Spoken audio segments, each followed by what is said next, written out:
Bonjour. Dans le cadre d'une série de 3 vidéos sur la cybersécurité, Informatic News et Malwarebytes va aborder 3 thèmes.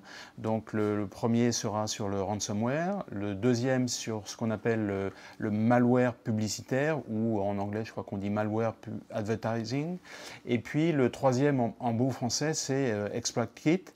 Donc aujourd'hui, nous avons le plaisir d'accueillir Jérôme Segura, qui est chercheur à Malwarebytes. Jérôme Segura, bonjour. Bonjour, merci de m'avoir dans votre émission. Alors, aujourd'hui, nous allons parler du ransomware. Alors, on va commencer par des choses relativement simples, mais avant ça, est-ce que vous pourriez nous dire, finalement, en tant que chercheur chez Malwarebytes, qu'est-ce que vous faites exactement? Bien, je recherche les nouvelles menaces qui peuvent affecter les utilisateurs, que ce soit par menaces qui viennent par le spam, qui viennent par le web. Et en particulier, je m'intéresse une des menaces en ce moment, c'est le ransomware.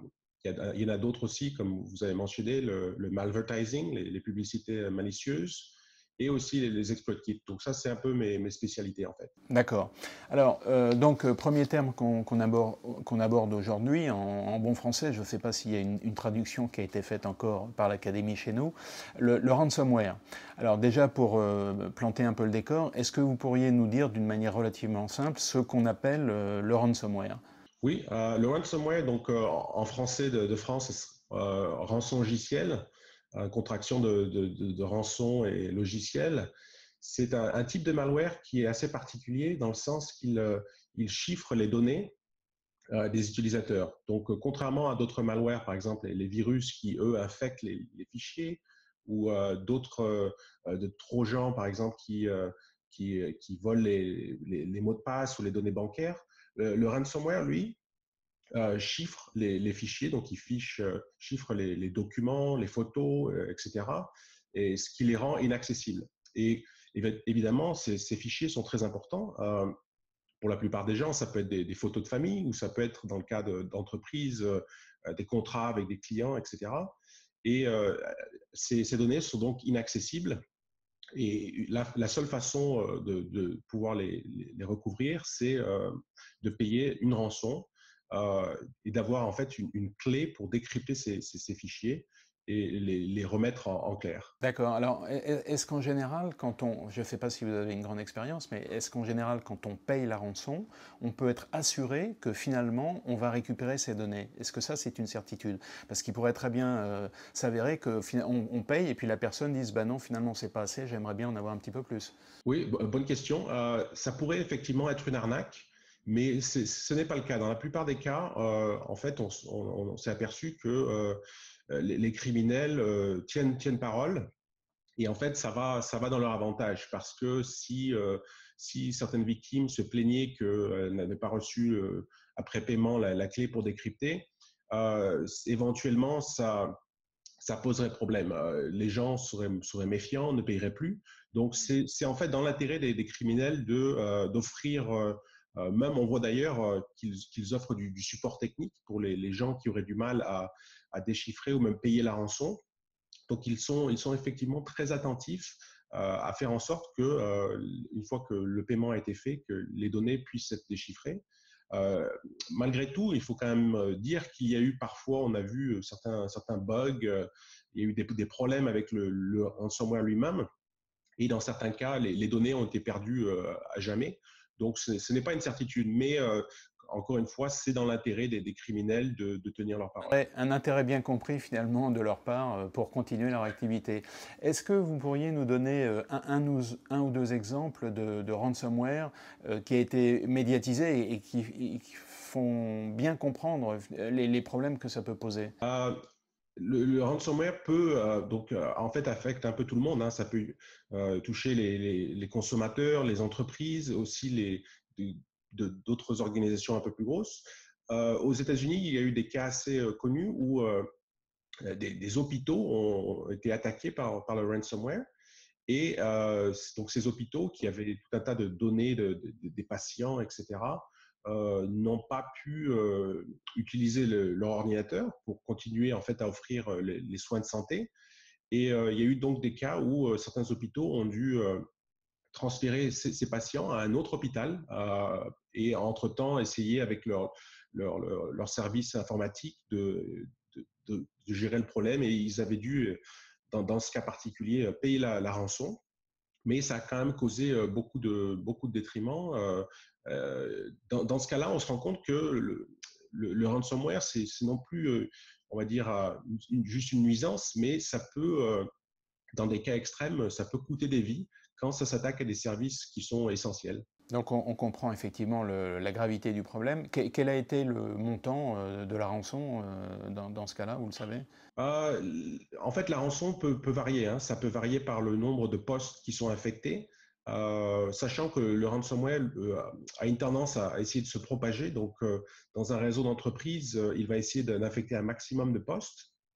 Et donc, pour un poste, la rançon est traditionnellement aux alentours de 300-400 $, donc à peu près 300-400 €. D'accord. Mais effectivement, si plusieurs postes sont infectés, là, les coûts seraient supplémentaires. À 1000 postes, ça fait 300-400 000 $, donc ça commence à faire une somme importante. Alors maintenant, je pense qu'on a bien compris de quoi on parlait. Est-ce que vous pourriez nous décrire les méthodes de propagation de ces différents ransomware? Bon, la méthode la plus, on va dire, la plus populaire en ce moment, c'est par email. Donc, les criminels arrivent à envoyer beaucoup de spam un peu partout. Et ce spam contient donc des attachements qui ressemblent, en fait, qui ne sont pas des exécutables en tant que tels. Ils se font passer pour des documents, par exemple un document Word. Et souvent, on verra par exemple une facture ou un contrat en format Word.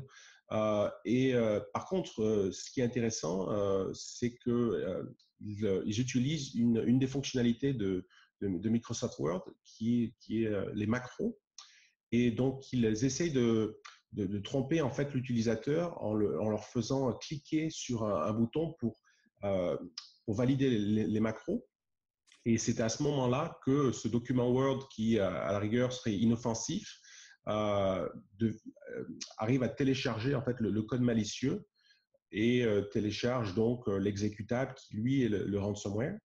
D'autres formats effectivement aussi qu'on a vu qui sont des fichiers JavaScript et d'autres fichiers comme ça qui sont mal reconnus par les produits antivirus et qui arrivent en fait à passer à travers les filtres de spam.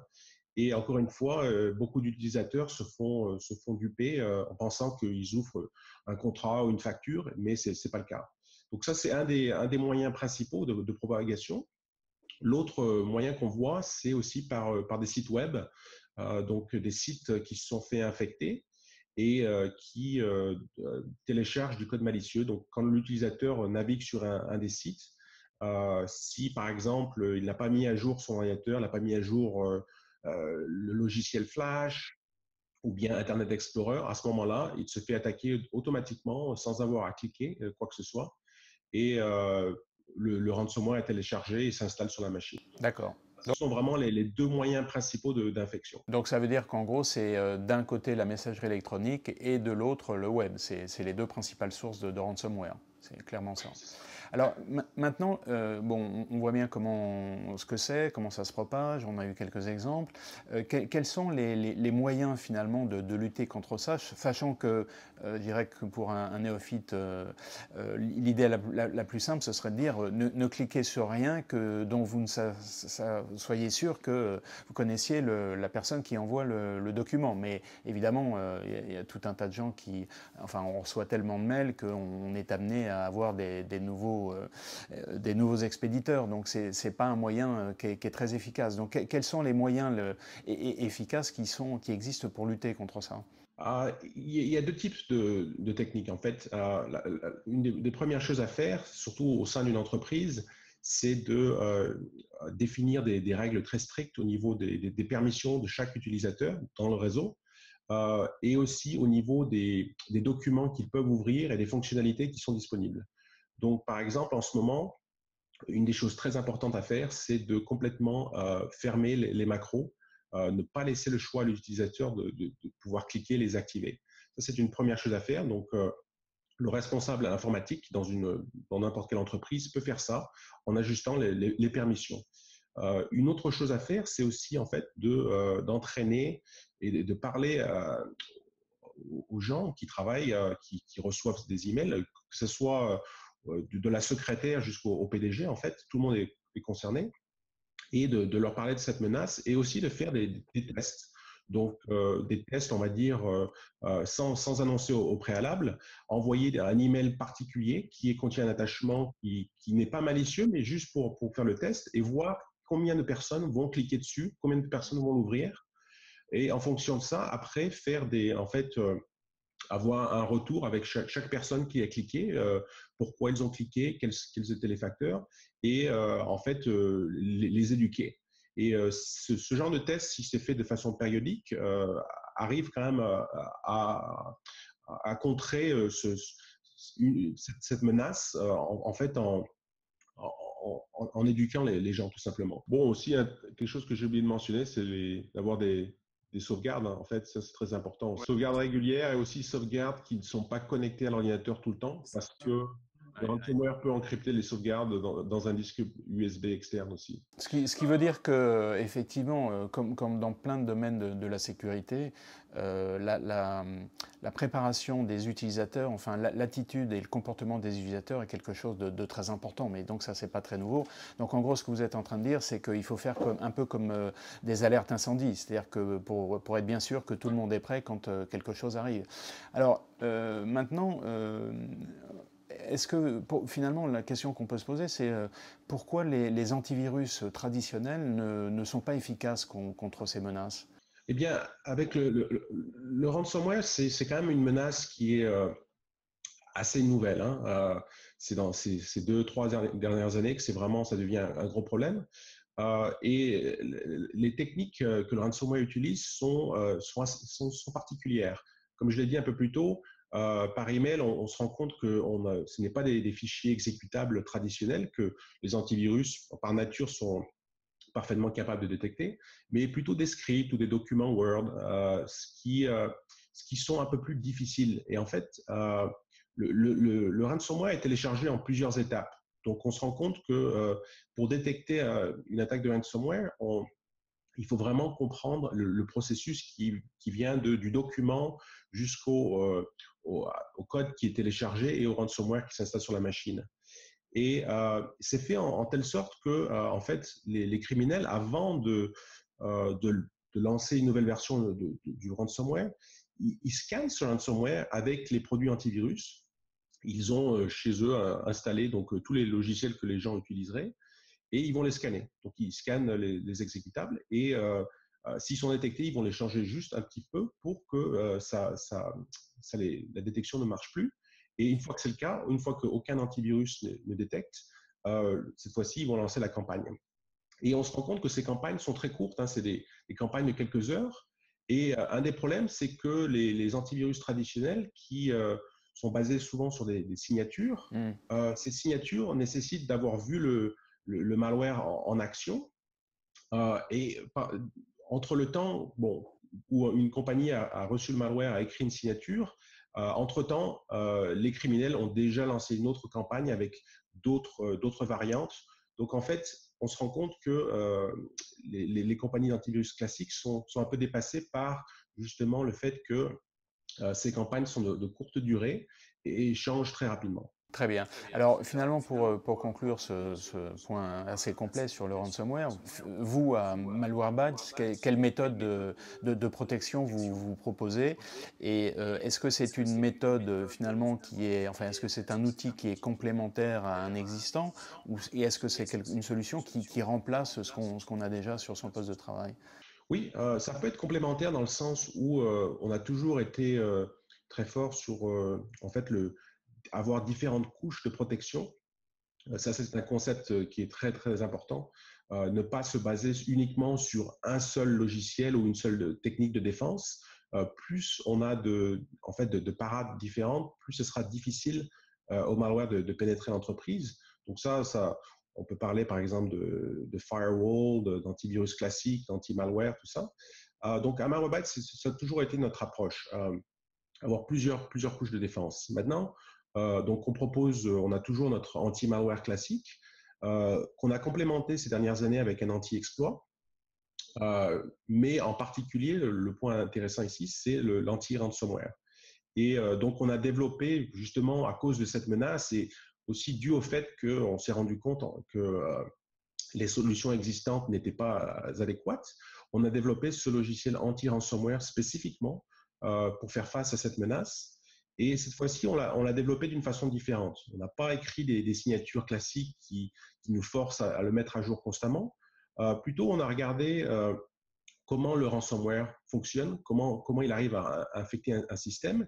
Et en fonction du comportement d'un exécutable, notre produit arrive à détecter du ransomware qu'on n'a pas encore vu. Donc, par exemple, on n'a pas besoin d'avoir intercepté un échantillon particulier. On peut le détecter déjà de façon proactive parce que, en fait, les techniques de ransomware, le comportement du ransomware, on l'a analysé, on sait comment ça marche, on sait comment le chiffrement fonctionne, quelles sont les librairies de Windows, les fichiers qui vont être appelés. Et en fonction de ça, on peut détecter simplement par comportement quand un ransomware va essayer de chiffrer les fichiers sur l'ordinateur. Donc, c'est en fait ce qu'on recommande malgré tout, c'est d'avoir une protection, on va dire, avec différents niveaux, de façon à pouvoir bloquer une attaque de ransomware dès l'entrée dans le système. Par exemple, quand l'utilisateur va essayer d'ouvrir une macro dans un document Word, on peut bloquer ça à ce niveau-là. On n'a même pas besoin d'aller à l'étape suivante. Mais effectivement, c'est une protection que nous, on recommande fortement parce que, contrairement à du malware classique, on va dire, le malware classique, bon, on peut se permettre, post-infection, de nettoyer l'ordinateur avec des coûts moyens. Le ransomware, une fois qu'on est infecté, c'est trop tard. Les fichiers sont chiffrés et c'est pratiquement impossible de pouvoir les recouvrir. Donc, c'est irréversible.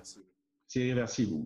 Il y a certains cas où on peut, mais malgré tout, la norme, c'est que c'est très, très, très difficile. D'accord. Donc, c'est pour ça que la prévention est la meilleure mesure. Donc, vous avez bien dit que votre solution était complémentaire. Finalement, on peut commencer chez vous avec un module anti-ransomware et puis après élargir avec d'autres fonctions pour avoir une solution plus complète. C'est un peu ça l'idée. Oui, exactement. Mais oui, c'est important de rappeler en fait que dans la sécurité, il n'y a pas d'absolu, il n'y a pas de sécurité à 100%. Donc, en fait, c'est pouvoir agencer toutes ces composantes, que ce soit donc, au niveau technologique, mais aussi, comme je le disais un peu plus tôt, l'éducation des utilisateurs, tout va ensemble. Donc, c'est vraiment, quand on regarde la sécurité pour une entreprise ou pour un utilisateur, il faut prendre en compte toutes ces différentes notions. Bien, écoutez, je crois qu'on a fait un tour assez complet. Jérôme Ségura, merci beaucoup. De rien, merci. On vous retrouve alors après cette première vidéo sur le ransomware. Donc on va vous retrouver dans un mois pour notre deuxième série sur les malware advertising, donc ces malwares publicitaires. Donc c'est une nouvelle menace que vous nous expliquerez en détail. Merci encore.